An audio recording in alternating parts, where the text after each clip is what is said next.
You're listening to a Raconteur Studios podcast.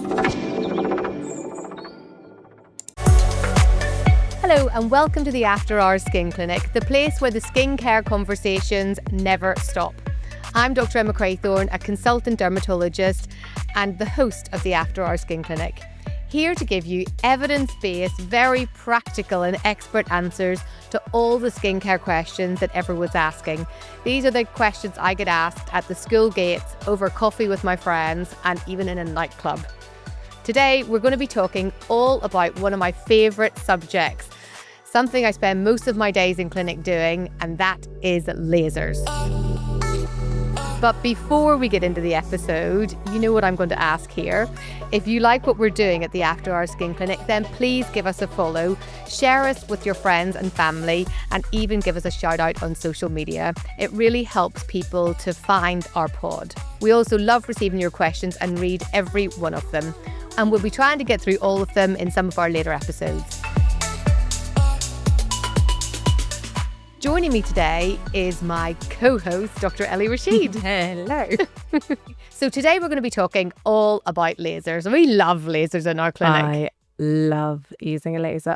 Even the nurses will comment on it when I've got a clinic that's full of laser. They'll all be like, you're just at your happiest. You're bouncing around, doing all the settings. It's wonderful. I love it. So I thought we could maybe start this episode by thinking a little bit about what actually a laser is, how a laser might work, the kind of history of how those lasers have been developed over the years, and the different types of lasers that there are, and the conditions that we can use to treat with lasers. How does that sound? Perfect. Well, let's get into it. What is a laser? The word laser is actually an acronym, so we should really be writing it out with capitals L, capital A, capital S, capital E, capital R, because what that stands for is light amplification of stimulated emission of radiation. And by understanding what that means, that then tells us how a laser works. So a laser essentially is a monochromatic, in other words, just one kind of wavelength of light. And it's collimated, in other words, it's just traveling in the one direction. So this works by energy is pumped into a medium, and that medium can be a gas or it can be a solid state. So if somebody says a CO2 laser, that means that the energy is passed through the CO2. The first one was a ruby laser, so let's think about that. So energy is passed through this crystal. That energy then is passed to the atoms that are within it, and it essentially makes them go to a higher, more excited state. When that atom is in a higher excited state, it then drops down and releases a photon, so a particle of light. That photon then bumps into another atom and that releases a photon. And then what's happening inside the box is that there are mirrors, one a straight mirror and one slightly at an angle. And all of these photons are banging around and banging on and hitting into each other and multiplying and multiplying. And then there is one exit point, and all of these photons shoot out of this one exit point at a very, very high energy at one specific wavelength of light, and it's all collimated. In other words, it's all traveling in that one direction, and that is essentially what the laser is. So whenever you think back to the kind of very early 80s, you know, those first kind of lasers that were used was a ruby laser, but it wasn't used in a very clever and selective way. So whenever somebody then, and I think of some of my patients who still had these ruby lasers, I still see them now, and you would use the laser beam on their birthmarks. And yes, it would reduce the birthmarks, but what also happened is it wasn't very selective, so it also damaged the tissue around it. And then John Parrott and Rox Anderson, they discovered this process of selective photothermolysis. They were looking at lasers thinking, how can we make these better? They worked on the theory that different structures within our skin absorb energy at different wavelengths or different energies. And so if you think about structures like hair or brown things like melanin or red things within our vessel, they will absorb certain kinds of light. So we call those chromophores. So this team went on to develop then the first pulsed dye laser. And that pulsed dye laser is still really the laser that we use today for treating these port wine stains or red kind of birthmarks. So the way essentially this laser is working is it's going to be absorbed in the skin by this chromophore, or we can think about it like a target. So something that might have water in it, something that might have blood in it and it's red, or something that might have pigment in it and it is brown. And that is the target for the laser, the chromophore, and it tries to ignore everything else. The other thing is that all structures heat up and lose their heat at a specific kind of time frame. And if you're able to deliver that energy in the time before that structure cools down, then it also stops that heat from spreading outside the area. So you're really causing selective damage just to the areas that you want to target. Obviously, there's always a little tiny bit of residual damage, but really with the kind of laser technology that we have now, you're able to target that in such a way that it is really targeted to the specific thing that you want to get rid of.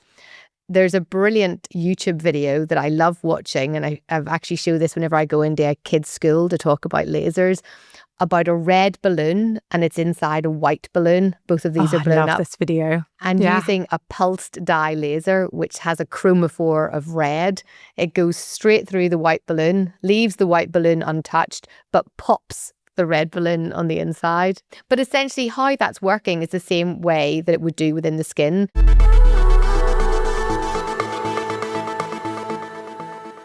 So I think now we think about these lasers that we had originally that were targeting the red or targeting the brown or targeting water.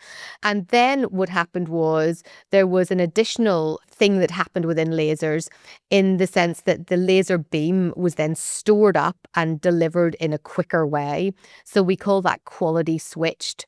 And that's where instead of the chromophore absorbing that energy and heating up and being destroyed, essentially the chromophore is battered by the energy. So that's called a Q-switched laser.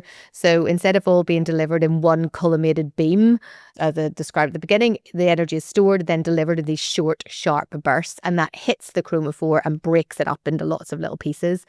And that's what we think of as these quality Q-switched nanosecond lasers, or now picosecond lasers. And then what happened was the delivery of the laser beam became fractionated. So instead of delivering all of the beam into one area of the skin, essentially a little bit like pixels, the beam was broken up and delivered in smaller attacks on the skin, which ended up allowing the skin to recover a little bit more quickly.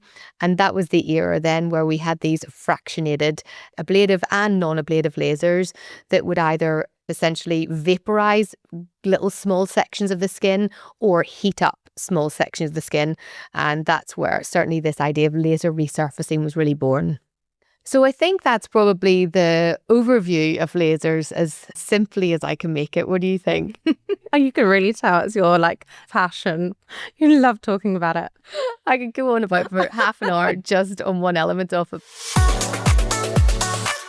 Okay, so let's think about vascular lesions, because that's really the first reason why people were so vested in trying to understand lasers and get them to work. So when we think about vascular lesions, we're thinking about things like port wine stains, we're thinking about telangiectasia, so little visible blood vessels, we're thinking about the redness that can be associated with rosacea, spider veins that we might see in our legs, these little red spots that appear called Campbell de Morgan spots. What is your go-to vascular lasers? So the go-to vascular lasers would be either something like the pulse dye laser, which works beautifully and can be really effective for things that look red on the skin, and particularly things like these port wine stains type of birthmark. And then we can use the KTP laser, which is a 532 nanometer wavelength. And then we've also got things like the ND-YAG, which is a 1064 nanometer wavelength. And then I normally think of it like the 532 or KTP normally for things that look red on the skin, and then the 1064 ND-YAG for things that look a bit more purplish on the skin. And then also if you're a different skin tone, so if you've got melanin-rich skin, then you might want to use the 1064 nanometer wavelength just to reduce the risk of pigmentation developing on the skin. And the reason why we say things like that is because that these different laser devices all will penetrate to different depths within the skin. So when Ellie's describing the KTP 532 nanometer, what that means is it's going to be going fairly superficially within the skin. The pulse dye laser will be delivering a 585 or a 595 nanometer, and that's going a bit deeper. But then something like the neodymium YAG, that's going right down to, well, that's a 1064 nanometer wavelength, and that goes deeper into the skin. And so the idea of using these deeper wavelengths are essentially to avoid disruption of that dermoepidermal junction where the pigment is. So you don't want to be losing any pigment or risking disruption of that pigment by using something that's too superficial. And that's why these deeper kind of penetrating lasers are typically safer in darker skin types. And then lasers for the next plain thing is brown things. So excess brown colours in the skin. What would you do? Yeah, so the Q switch lasers are often the ones that I'd use. So for things like hyperpigmented scars or people that have pigmentation for any real reason, you can then use these lasers that have the chromophore as being melanin or pigment. And so the Q switch laser I really like using, and it can work really well. And exactly as you say, because that Q switch, it basically shatters up the pigment. And over time, actually, you notice that that pigment starts to resolve and fade gradually. So there's a lot less of a reaction in the tissue because it's just delivered exactly to where that pigment is. And the other laser that we use for pigmented things on the skin is the picosecond laser as well. So different types of pigment will better absorb different wavelengths of light. And where that pigment sits in the skin is also important. So sometimes something that's brown sits on the very surface of the skin, and therefore you'll want to use a laser that targets the surface of the skin. And sometimes the pigment sits deeper in the skin, and therefore you need to use a laser that's going to go deeper to be able to get that pigment. And then sometimes for the sake of tattoos, you might need to use wavelengths that are different to the typical wavelength to be able to pick up the colour, because a blue target is going to be quite different to a red target. Which is why it's easier to get rid of your tattoos if they've got dark pigment compared to like the colourful tattoos like a red pigment or a yellow pigment tattoo. I mean, yellow is just the worst, really, isn't it? Yeah, don't get a yellow tattoo unless you really think you want to keep that tattoo forever. When somebody comes in and they've just had a black tattoo, it's like, oh, that's fine. I can easily get rid of that for you.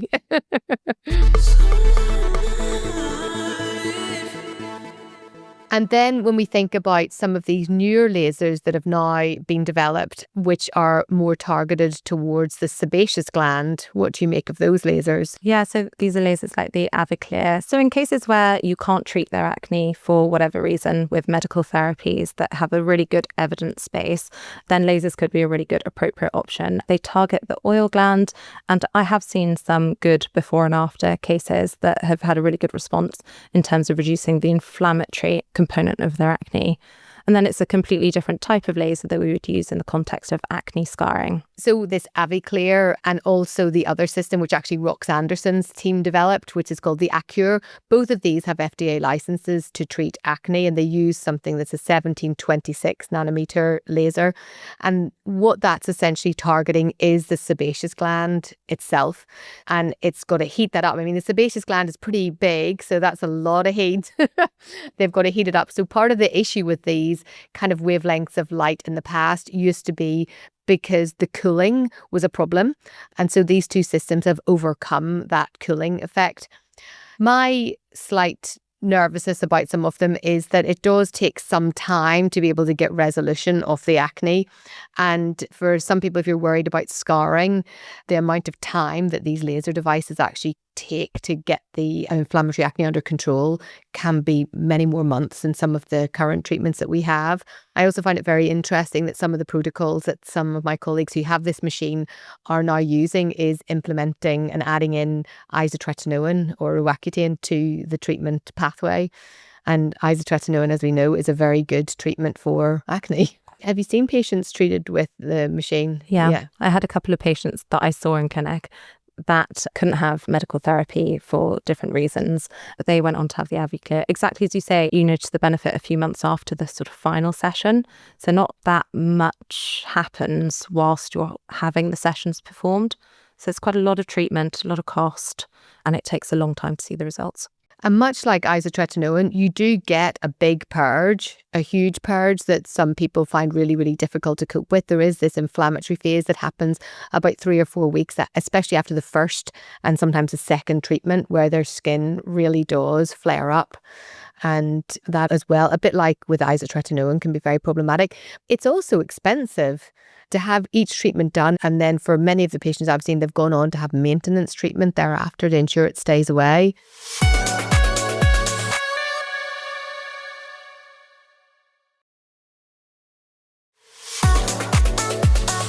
So if we move now to the resurfacing lasers, so resurfacing lasers, these are lasers that are either vaporizing little columns within the skin to cause essentially a contraction or a tightening of the skin, a new collagen formation, or there are resurfacing lasers that heat up the skin.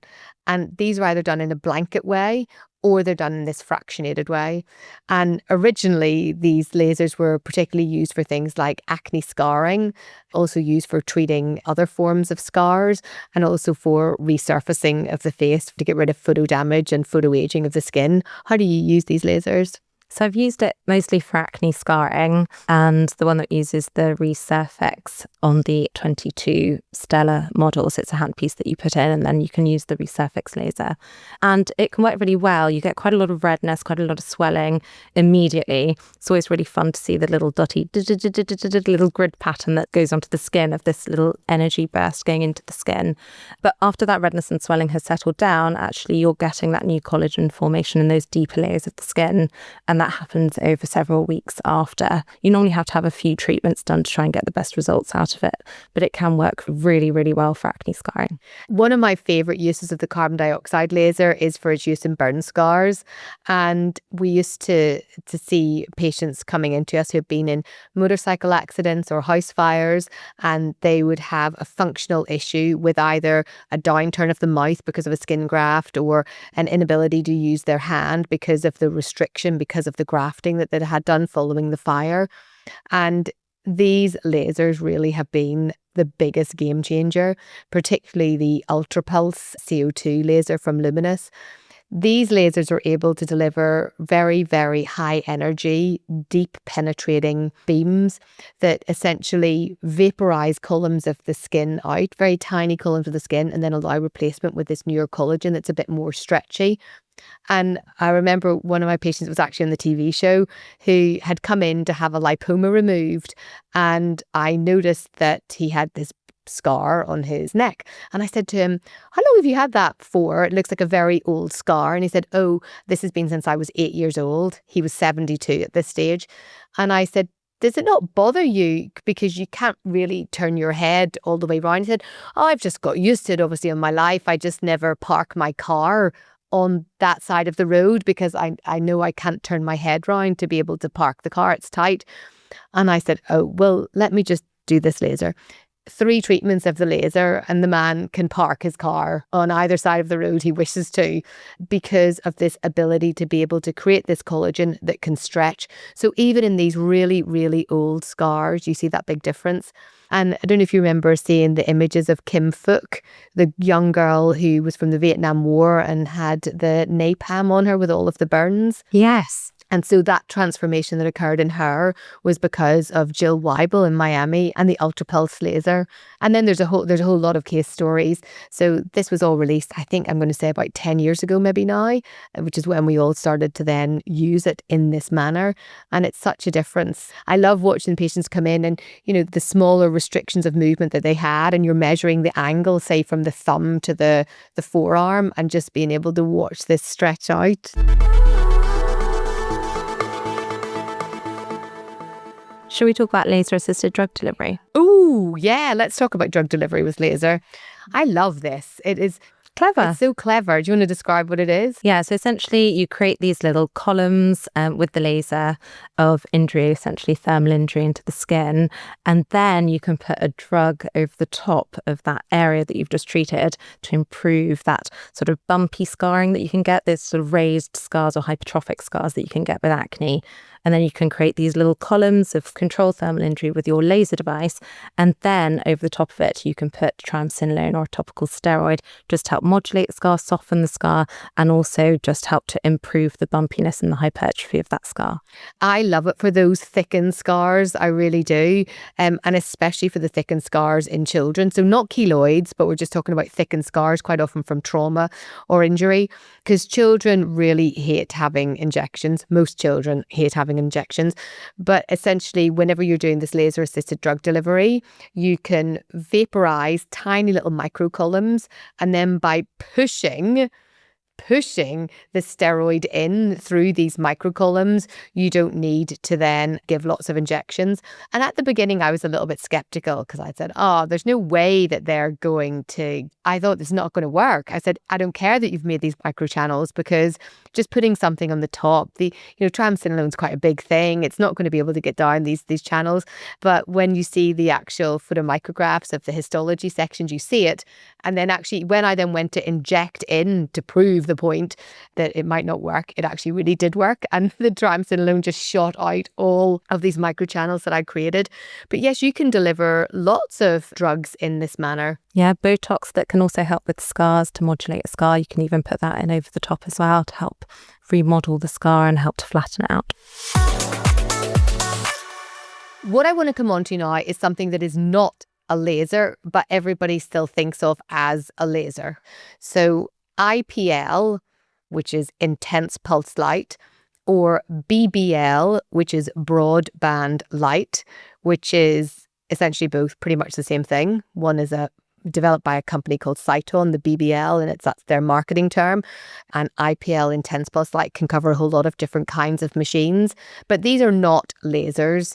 They are delivered in a different way. It's essentially a flash lamp, and it's delivering small, narrow bands of light, not delivering a laser. What's your take on these? So my take on IPL is it's really good for managing redness when it comes to things like rosacea, for like that background redness, but it's also really good for like photo rejuvenation. So if you've got sun damage and sort of solar lentiginous or those little sunspots or age spots on the skin, then IPL can be a really lovely treatment to help manage all of that. And actually I had a patient who was actually really quite sun damaged, young guy in his late 30s, but really quite sun damaged.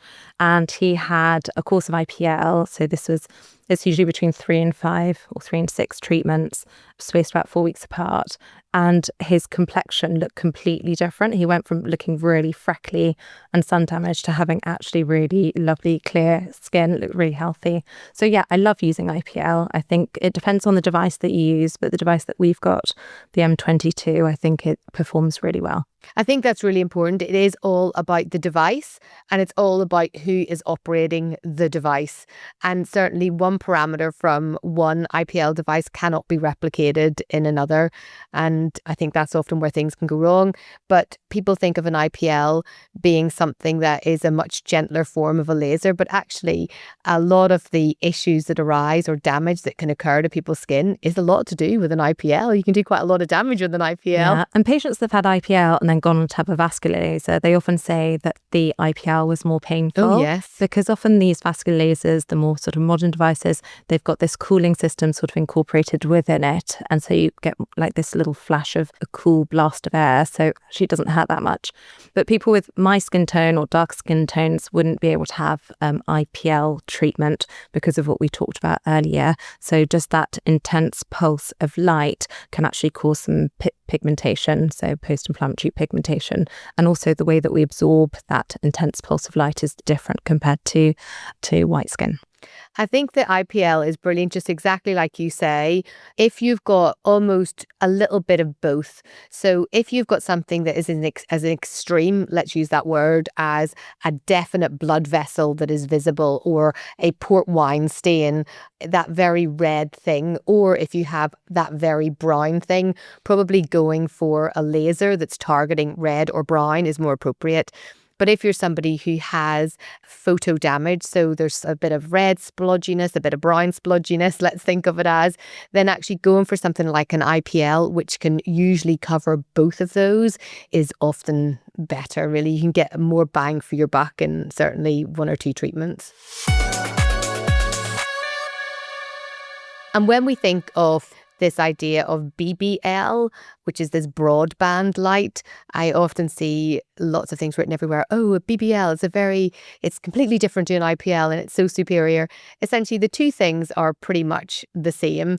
And the more sophisticated IPL devices like the M22 that you just described, where you do end up with these more narrow bands or these more selective filters, and delivering IPL in that way is pretty similar to what a BBL is. So both of these things are essentially IPL systems. And I think if you're listening to this episode, it's really important to understand that it's not just about the machine that's there, it's also about the operator who's operating that machine. And I also think that, there's so many different lasers and so many, different devices that no one clinic typically has all of the most amazing ones. And sometimes if a clinic just maybe has one device, they might try and fix your problem with the device that they have, even if that is maybe not the best device. Maybe it's an okay device, but it's not the best device. So I do think, if you're seeking out laser treatment, it's worth understanding the practitioner that's going to be delivering that treatment, the kind of laser devices that they might have or might have access to, because unfortunately, if somebody only has maybe 1 or 2 devices, they may try and fix your problem with that if that's not the most optimal device that's out there. Yeah, this is so true. And actually recently a colleague referred a patient to me to have a laser treatment done because they didn't have the laser that they specifically wanted. And I actually had a lot of respect for them doing that, because you're right. Like, you shouldn't just treat something and see how it goes. You should opt for the perfect device for that particular problem. And if you don't have it, then it's best to just refer to a practice that does have it so they can get the best results for their skin concern. Okay, so let's think about 3 conditions that we think should always be treated first line with a laser. Yeah, let's go for it. So, first line for me would be something like a birthmark, a port wine stain. That definitely needs a laser to help manage it. And I would also then, using a vascular laser again, treat those telangiectasia, or those visible blood vessels that occur on the face because of rosacea. I'm not talking about the rosacea, I'm talking about once those visible blood vessels have formed, you think of them around the nose or on the cheeks. No cream is going to get rid of those. First line treatment for a very efficient, usually one-stop shop, would be a laser. And the third condition that I would definitely use a laser for would be something like the pigmentation that people can get as a result of a scar. So like C-section scar that's got a lot of post-inflammatory hyperpigmentation that's not resolving several years down the line, then you'd want to use something like a Q-switch laser to help resolve that pigmentation. And I'm going to do a pigmentation one as well then. So we're going to make this 4, not 3. And my pigmentation one would be sunspots. So sunspots on the face. These are brown circular spots usually that have occurred because of too much sunshine, solar lentigines we call them. You can also get them on the back of the hands. And my first line would be a laser. You can use things like cryotherapy, which is really cheap, but it can leave a white mark behind. So my first line approach would be a laser.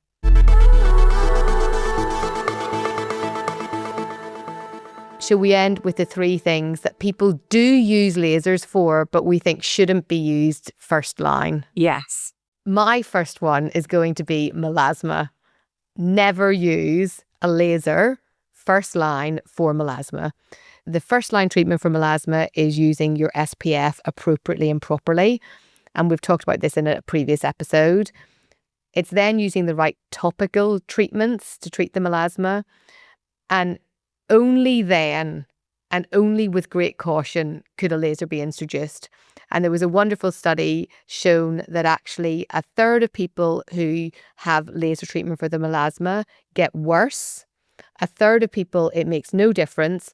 And only a third of people get better. And actually, of those third of people that got better, they recurred unless they had put the other practices in place. So that's my number one, never a laser first line for melasma. My condition that I wouldn't treat with a laser first line would be acne. So acne first line would be topical treatments, tretinoin, azelaic acid, and then medical therapies like oral medical therapies like isotretinoin or antibiotics or spironolactone. And then if those treatments might not be suitable or appropriate or might have side effects or issues, then I would consider using a laser like the AviClear. And I'm going to do another inflammatory condition then, rosacea, because although we talk about rosacea and lasers all the time, first line treatment is definitely not a laser. First line treatment is your sun protection. It is your correct topical treatments with ivermectin and azelaic acid and tretinoin, or oral treatments with isotretinoin or with antibiotics. And only really with the residual effects of rosacea, like the visible blood vessels or that kind of constant background redness, or of course rhinophyma, where the nose has got large and deformed because of the rosacea. They're the cases where lasers should be used. Now, of course, there's a whole lot of other energy-based devices, aren't there, like microneedling radiofrequency and high-intensity focused ultrasound. And I mean, there's a whole list, and more seems to keep coming every year. So we'll talk about all of those in a separate episode. But that's a wrap. I hope you've enjoyed this episode. And if you did, don't forget to give us a follow, please, or subscribe, or do share this with your friends. It really, really helps us grow. Ellie, thank you so much for joining me today. Thank you so much for doing the podcast together. And thank you, my lovely listener. Bye for now. Take care of yourself and your skin. And don't forget your SPF. See you next time on the After Hours Skin Clinic.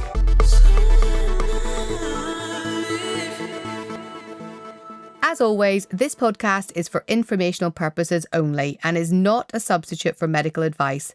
Please consult your healthcare professional before making a change to your treatment.